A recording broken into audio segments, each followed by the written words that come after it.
Hello everyone, in this video I'm going to be talking about 3 concerns that players are thinking about Honkai Star Rail. The first concern that I see a lot of players kind of talking about is who should you be saving for. This is a pretty common topic that people are going to bring up a lot, but is understandable.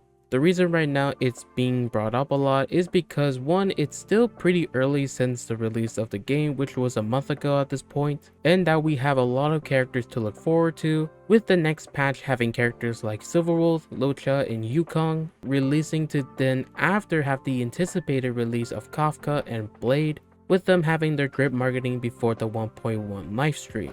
So people are wondering which character should you be saving for, who is the best to go for in terms of strength, damage, and future proof. Now my response will be different depending on what you are looking for because each one is different with a different circumstance. But the easiest and simplest answer will be to roll for whoever you like. Obviously that answer wouldn't be helpful for people who are interested in meta, but the reason I think it is that simple for everyone, because one, I don't think meta is as important in the game as of right now. There isn't that much content that would need us to have much stronger characters compared to others that are available. The only endgame content that we have are two things: Simulated Universe and Forgotten Hall Memory of Chaos. We do have events, but considering that we only had one event and it was pretty easy to clear and we don't know the scale of future events, it's safe to assume they will make them pretty easy for casual players.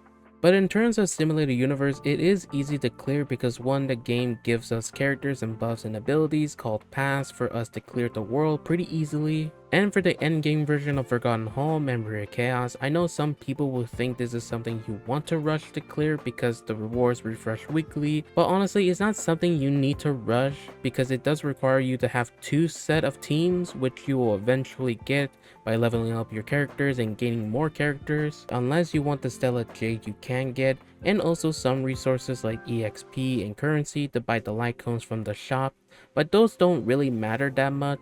So in all honesty, I would just say roll for characters you are interested in and not really focus on meta, because it is not as important unless they release content where it puts a bigger concern to start thinking about meta. The second concern is about relics. One, about when is it a good time to start farming them. For me, I think the best time to start farming relics is one, when you at least hit level 50, because that is when you can have a chance to earn double relics, and two, when you have leveled up your main character's levels and traces. If you finish farming for your characters before level 50, then you can start farming them whenever you want, because there isn't that much to be farming for, and also it isn't that worth to level up your characters to level 80 because it costs so much for not that much stats. Another thing about relics is the stats that people should be aiming for. Obviously it is different for every character, but I think it is important to understand what the main stats and substats that people should be focusing on in the long run. I see people saying that you should be going for damage main stats like attack percentage for your main builds. Now I think you should give your characters easy main stats as early builds, but in the long run you will start to notice that other stats will be much used than others. For example, the main stat on your boots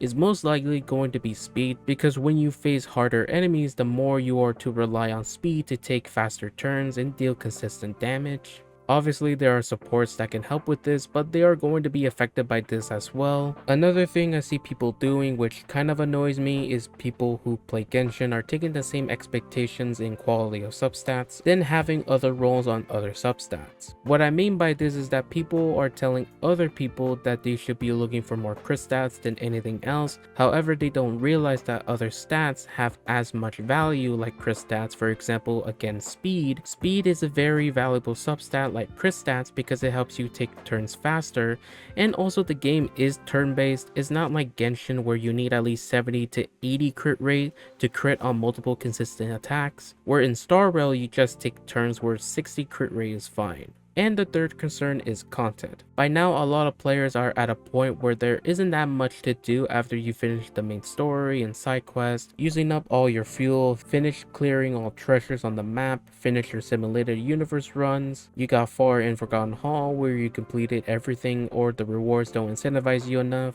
We only had one event where they made pretty easy to clear, and all the XP you can get till you get to the next Trailblazer level.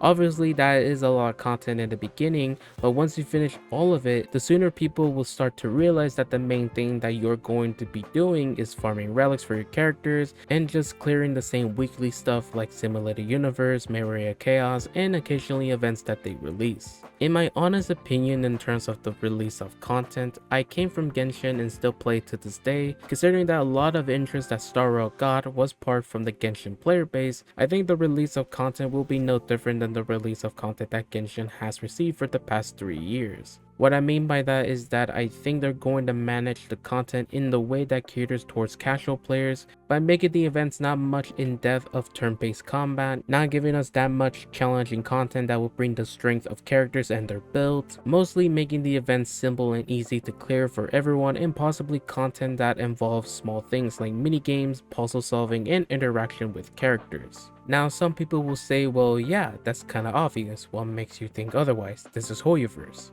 I bring that up because Star Rail most likely brought a lot of new people to the game that might not have played or was interested in Genshin, but interested in Star Rail, so I think it is important for those people to be well aware of that kind of content to happen in Star Rail, as well because a lot of people thought Genshin will release a lot of challenging content that involves your character's strength and builds, that made farming more important, content that would involve co-op to play with your friends in dungeons or domains against powerful bosses and enemies, and none of that happened. And most likely is never going to happen. I know this is before what we see from the 1.1 live stream this weekend, so maybe they'll show that the release of content in Star Rail will be much different than what they did with Genshin, but I don't have high hopes for it. In the end, I think they're going to push this game like Genshin, where they make the game simple and easy that caters to casual players to hop on and enjoy it, and not really challenging content that a lot of players would hope for. And that is it for the video. Thank you so much for watching. Let me know what you think how Star Rail is going to shape up in terms of content and characters in the comments below. If you want to see more content on Star Rail, subscribe to the channel for more content, leave a like on the video to support it, and I hope you have a wonderful day. Peace.